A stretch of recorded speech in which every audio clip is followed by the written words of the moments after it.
Welcome once again to Musings by Danon. Today we're going to continue our series on Magic the Gathering. This is part of an ongoing series where I inform Magic players about the history behind the cards from the new Dungeons & Dragons base set, Adventures in the Forgotten Realms. Today we're going to talk about cards that relate to exploring dungeons. Not the dungeon mechanic or venture into the dungeon specifically, these are more flavorful and capture the essence of exploring a dungeon.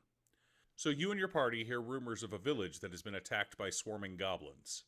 It may be a grim bounty, but you're low on funds after hiring that jaded sellsword for your last mission, and hope to earn some spoils of the hunt. You've been called many things in your time as an adventurer: dungeon crawler, horde robber, shortcut seeker, but you like to think of yourself as a veteran dungeoneer. You make sure you've got all the necessary equipment before heading out: potion of healing, delver's torch, thieves' tools, 50 feet of rope, leather armor, your trusty spare dagger, and your greatest treasure, a bag of holding. Accompanying you is the usual group of misfits: the Circle of the Moon Druid, more comfortable in his bear form than his half-elf form; the ever-reliable devoted paladin with his trusty paladin's shield; the Dawnbreaker cleric with his plate armor; the plundering barbarian with his great axe; and the Gloomstalker with his ranger's longbow.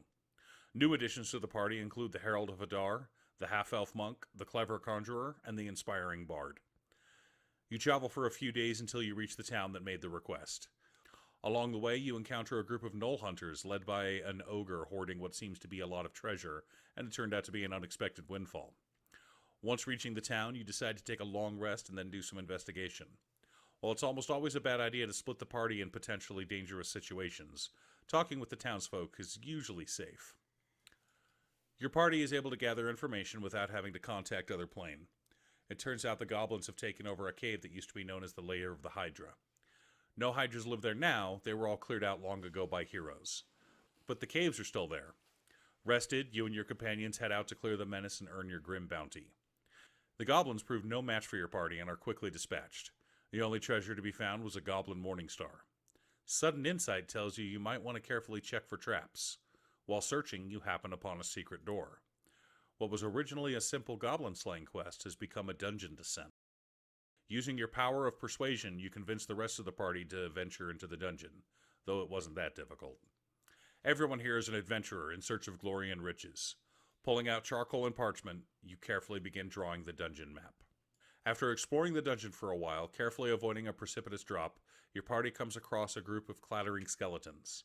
Dispatching them, you delve deeper and wind up in a fight against a group of zombie ogres and a sepulchre ghoul.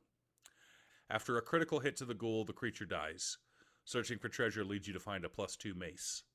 You and your party study the map you've been drawing and decide where to explore next. You find the path, but it leads to a room with a rust monster. Thinking quickly, you defeat it using improvised weaponry so that your metal weapons aren't destroyed. Beyond the defeated monster is a room with both an underdark basilisk and a lurking roper. After defeating the monsters, you find another door, but it appears to be stuck. The plundering barbarian kicks in the door only to find a spiked pit trap on the other side. Fortunately, your quick reflexes are able to save him from needing to be revivified. In the room beyond, it seems you finally found the treasure vault. The room is massive with numerous treasure chests. Hopefully, none of them are mimics. In the center of the room is an enormous statue made of iron. As soon as you enter the room, it starts to move, an iron golem. Defeating it takes every ounce of ingenuity and power your party has, but you do defeat it, and are able to take your hard-earned treasure: a dancing sword, a pair of boots of speed, and a dueling rapier, along with a mountain of gold. You notice, folded and hidden behind one of the chests, a map to another dungeon with possibly more treasure. An ancient ruin only a few days away, a place once known as the Temple of the Dragon Queen. You take the map and return to the village, happy that you are now a triumphant adventurer. Thanks for tuning in. I wanted to try something new so I could mention as many cards as possible in a single video, and I wanted to do it in a way that was fun for me, and I hope for you as well.